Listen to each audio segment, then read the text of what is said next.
Hello and welcome to today's lecture on innate immunology. As a reminder, the majority of the figures in this PowerPoint will be coming directly from your Janeway textbook, and you can follow along. As well as I want to also remind you that this is an introduction to innate immunity, and so I want you to mainly focus on major concepts that you will also be re-enhanced throughout the remainder of the lectures. So, during exposure to a pathogen, our first line of defense is our innate immune response. So this response is not pathogen specific and starts off pretty much immediately after infection. If the microbial invader is not cleared by the innate immune system, our adaptive immune system, which is highly pathogen specific, is launched. Today's lecture will focus on this first non-pathogen specific innate immune response. General properties of the innate immune response is that it's our very first line of defense against invading pathogens. It's encoded by genes that are directly inherited from individuals' parents, so they're not genetically recombined or somatically hypermutated. They're not specific to a particular pathogen. They're either non-specific to any pathogen or they're specific to a larger subgroup of pathogens. And they depend on proteins in cells that recognize conserved features of pathogens or non-self or damaged self. So figure 2.1 in your Janeway textbook has a really good summary of how infections tend to play out. But globally, what you can think of is that throughout the immune response, from the start towards a highly tailored response, the types of pathogens that are targeted go from a wide spectrum to a very narrow spectrum. And conversely, the pathogen specificity to which our immune system is responding goes from not super specific, then to highly specific. So today we're going to be focusing on the first portion of immune responses, so this is our innate immune system. Specifically, when a pathogen enters our bodies have anatomical barriers that can keep pathogens out. If the pathogen is cleared by this way, that's the end of the response. However, if the pathogen continues and this response fails, leading to an infection, then we have recognition of the pathogen by preformed nonspecific and broadly specific effectors, causing potentially the removal of the infectious agent. If this fails, then effector cells of the innate immune system are recruited, and these lead to the recognition of pathogen-associated molecular patterns, or PAMPs, that leads to the activation of effector cells and inflammation that hopefully removes the infectious agent, and this happens fairly quickly after infection. If these fail to clear the response, then our adaptive immune response is activated, leading to a very highly specific response tailored to that pathogen. So this portion of the immune response, the adaptive immune response, will not be covered in detail in this lecture and will be covered in future lectures. So today we will just be focusing on that first initial response that I talked about, the innate immune response. So we'll cover anatomical barriers and initial chemical defenses, recognition by nonspecific effector cells, induced innate responses to infection, and pattern recognition by cells of the innate immune system. So let's start off right at the start with anatomical barriers and initial chemical defenses.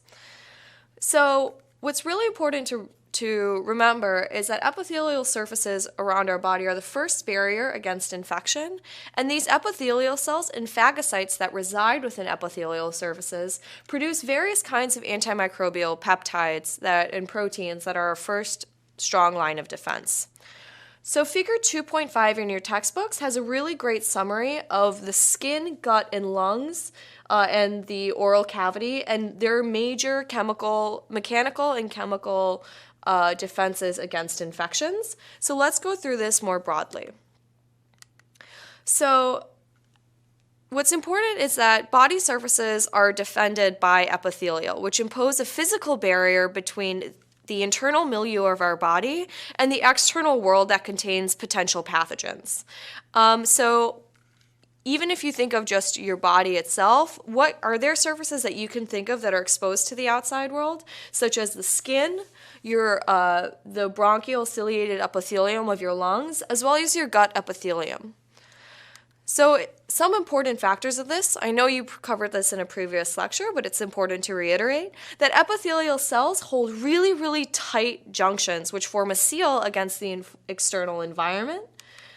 There are also they also have mucosal surfaces if it's an internal epithelial surface. So these can include microbiomes, things like that, but also these mucosal surfaces produce what's called mucus. So mucus contains a lot of glycoproteins that create a very thick layer on our epidermis, preventing pathogens from coming in. And as well as we have our microbiome that I just mentioned, that also carries a lot of immune functions that we'll be discussing in a future lecture. But overall, the basic idea is that our epithelial surfaces are really, really critical in preventing any sort of initial infection. And pathogens that are attempting to come into our bodies to infect us must overcome the epithelial surfaces and get through the epithelial surfaces to create an infection. So when there's any sort of damage to the epithelium, such as a wound or a burn, this makes it easier for pathogens to come in. Luckily, if pathogens are able to make it through the cell surface, we have a lot of other defenses that help us in preventing an infection from being established. So epithelial cells and phagocytes that reside in the epithelial surface produce a variety of different types of antimicrobial peptides that act almost immediately once upon there's an infection. So this includes antimicrobial enzymes, antimicrobial peptides, and the complement system. So all of these act in conjunction to eliminate almost every type of infection, and they're non-specific to the type of pathogen that's coming in. So let's start off with an example of antimicrobial peptides. So they attack chemical features that are specific to bacterial cell walls. So again, these are called innate enzymes because they attack broadly general bacteria, not a specific type of bacteria. They're secreted in tears and saliva and by phagocytes. And one example is lysozyme. So lysozyme is secreted, again, as I said, in tears, saliva, and in phagocytes. And lysozyme is a galactosidase that breaks a specific chemical bond in the peptidoglycan component of bacterial cell walls.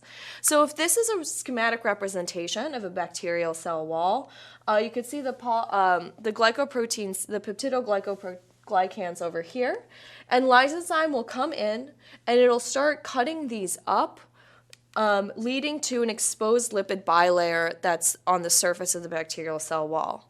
This is important because the peptidoglycan component of the bacterial cell wall, so this blue and green component here, is a protective layer that the bacteria has to prevent its more vulnerable insides from being exposed to the environment.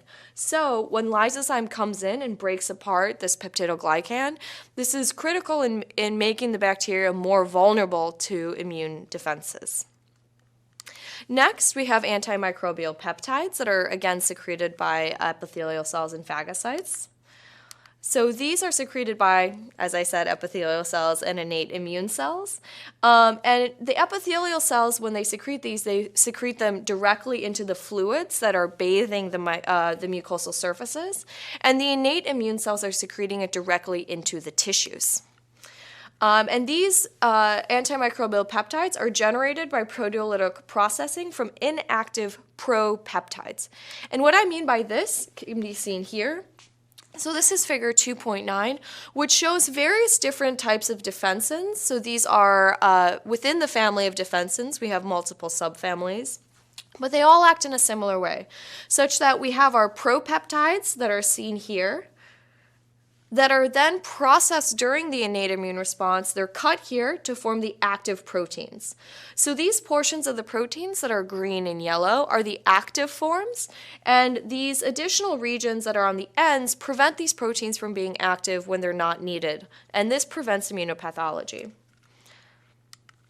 So there are three classes, as I mentioned: defensins, cathelicidins, and histidines within this family. And one example that I want to cover in detail is defensins. So defensins are a really ancient, evolutionarily conserved class of antimicrobial peptides that are made by many eukaryotic organisms, including mammals, insects, plants, and they act really within minutes to make sure that its host species is being as protected as possible. So here's an example of human beta defensin right here. You could see the crystal structure or the ribbon structure. And the way that it acts is the electrostatic attraction and the transmembrane electrical field bring defensin to the lipid bilayer of the bacteria.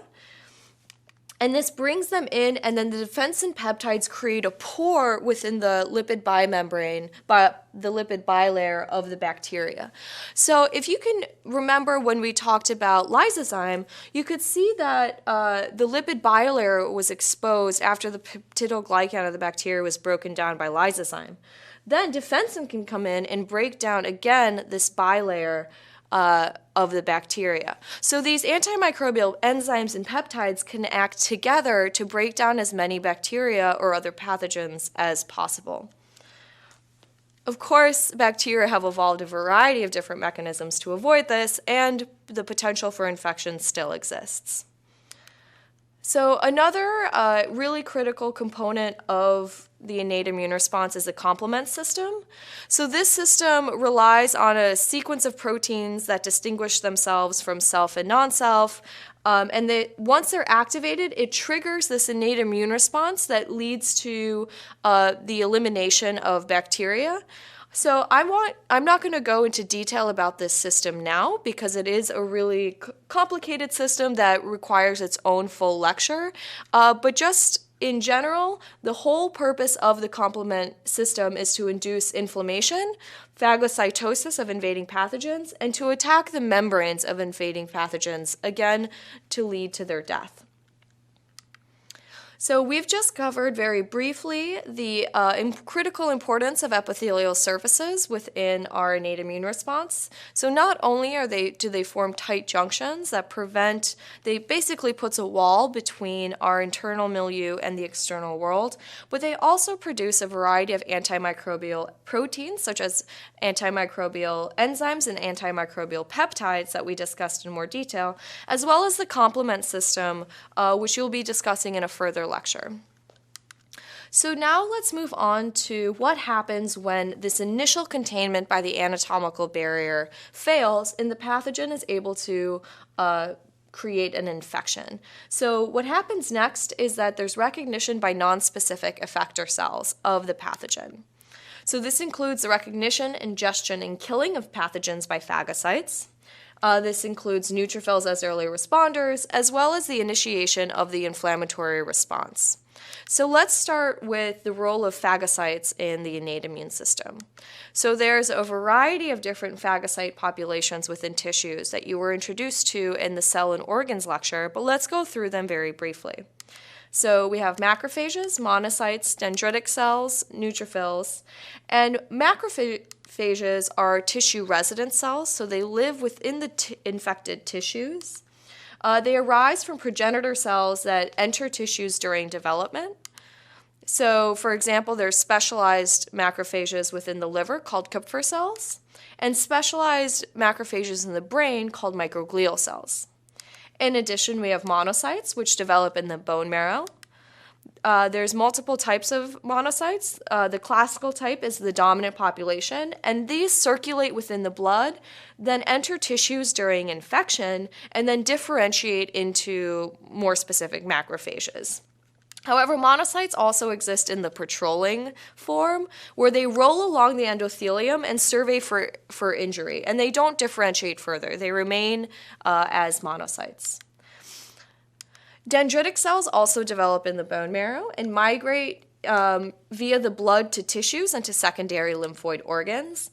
And however, although they do act as phagocytes, their primary role is to process the ingested microbes to generate peptide antigens that prime the adaptive immune response. So we're going to be covering dendritic cells in significantly more detail in the next lecture about the bridge between the innate and adaptive immune system, but they do act as phagocytes within tissues. And then neutrophils have the greatest phagocytic activity of granulocytes. So granulocytes, if you remember, are a larger class of innate immune cells that have granules full of antimicrobial enzymes within them.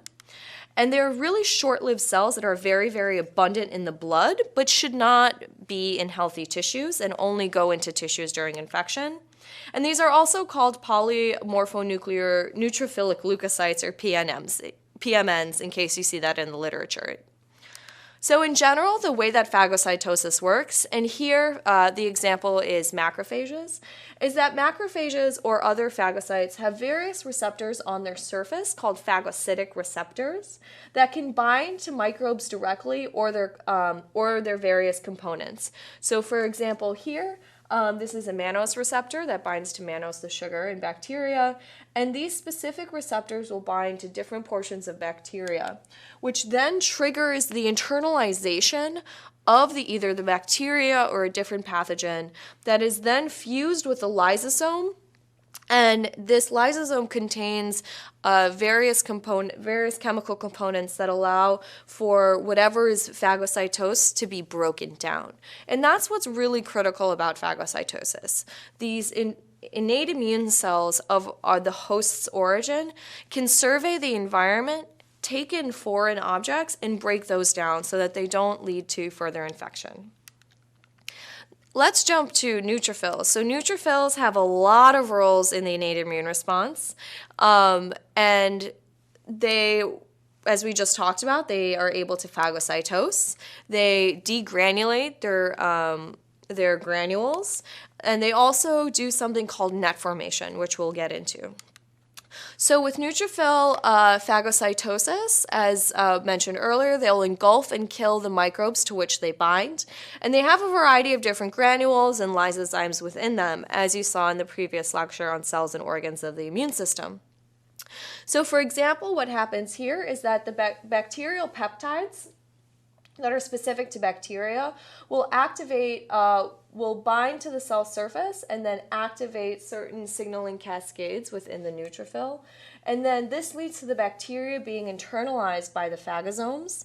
And then these phagosomes that contain the bacteria that's being internalized will fuse with primary and secondary granules, leading to the assembly of very specific components on the phagolysozyme membrane that leads to the generation of reactive oxygen species, which then leads to the breakdown of the pathogen that was within that phagolysosome, minimizing the population of the bacteria outside of the cell.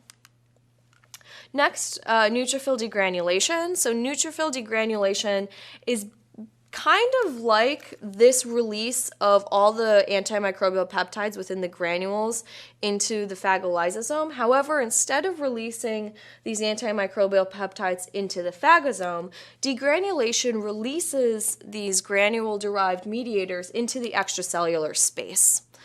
So this is really important because they can live, these peptides can also act outside of the cell. So instead of just acting on the one or couple microbes that the cell has phagocytosed, it can act in a larger population. So as I mentioned, that neutrophils are really short-lived. This is because they die after a round of phagocytosis and after 1 or 2 rounds of degranulation.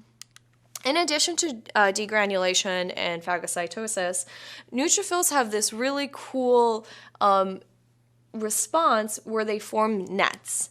So some of these activated neutrophils, and by activated I mean exposed to a pathogen, they will undergo a really unique form of cell death where nuclear chromatin is not degraded as typically happens with apoptosis, but is released into the extracellular space like this. So, and this causes a fibril matrix that's formed that's called neutrophil extracellular traps, or nets. So these nets are actually formed with chromatin. So again, that's important to remember that this is chromatin and DNA that's forming this matrix outside of these cells. And this matrix allows for the capture of microorganisms. So this matrix captures extracellular bacteria that then allows for the infection to be somewhat contained and for it to be cleared more readily. So while phagocytes and neutrophils are doing their thing, there's also the initiation of the inflammatory response. So there's a few essential roles of what the inflammatory response or inflammation does. So the first is that it delivers additional effector molecules and cells from the blood to sites of infection to increase the destruction of invading pathogens. So we've talked a lot in the previous lecture, and we'll be talking a lot about in future lectures, that a healthy tissue and an infected tissue have very different cellular components. And the cellular components that you would want to fight an infection need to be brought from the blood into that healthy tissue. And inflammation does just that. In addition, it induces local blood clotting to provide a physical barrier to the spread of the infection into the bloodstream. So now that we're thinking about components of the blood that we want to get into the tissue, namely immune cells, we don't want our infecting pathogen to go from our tissue to the bloodstream. So the blood clotting within the infected area prevents the bacteria or other pathogens from going into the bloodstream. In addition, it promotes the repair of an injured tissue that is caused either by the invading pathogen itself or by the immune response. So there's a few hallmarks of inflammation, and as we're talking about these, I want you to keep in mind that the physical what we see and experience as inflammation tends to be pain, redness, heat, and swelling of the infected tissue, but these are all caused by inflammatory responses that are there to help us clear the pathogen. Namely, first, cytokines, or signaling molecules, are produced by local macrophages that cause the dilation or the swelling of local small blood vessels. So this leads to more heat and redness because there's an increased blood flow. And then leukocytes will move to the periphery of the blood vessel, and as a result, and then they'll go into the tissue. As you can see here, they'll extravasate from the tissue into the site of infection. So here you can see that these cells are in the middle of the blood vessel, then they get attached to the side of the blood vessels, then they go through the blood vessels, and then there is blood clotting that occurs at these microvessels that have dilated to prevent the spread of infection. Now, all these components, the pain, the redness, heat, and swelling, are caused by inflammation. However, when it occurs, it's a good sign that your body is battling the infection. So we've gone now through the recognition of pathogens by nonspecific effector cells. So if the very nonspecific and broadly acting effector cells and other components of the immune response are unable to clear the infectious agent, we then move on to the recruitment of effector cells, and this leads to the induced innate responses to infection. So now we'll cover various cytokines and chemokines of the innate immune system. We'll then go into what innate lymphoid cells do at these early points of infection. And then we'll go into NK cells, or natural killer cells, and how they distinguish between healthy and infected cells. So let's start off with cytokines and chemokines. You will have a much longer lecture covering more specifically cytokines and chemokines and how they function in the immune response. But since the word cytokine and chemokine will be thrown around a little bit before that lecture, I want to broadly define these terms for you. So cytokines are small proteins that are released by various cells in response to activating stimuli, and they induce responses in the same or other cells by binding to specific effectors. So basically, these are signaling molecules that come from one cell to tell other cells what to do. So they act on cells in various different distances, which is important to note. So they can act in an autocrine manner, which means that the cell that is producing the cytokine will then respond to that same cytokine. There's paracrine signaling, where cytokines released from one cell will affect the behavior of a neighboring cell. And then there's also endocrine signaling. So this means that cytokines that are released by the cell will act on the behavior of distant cells, either within the tissue or further away. So in general, cytokines tell other cells what to do. So chemokines are a special subclass of cytokines, and they mediate chemotaxis of specific cell types. So what this means is that chemokines are cytokines that tell cells where to go. Or chemokines that are produced within a tissue will attract certain cell types to go to that specific tissue.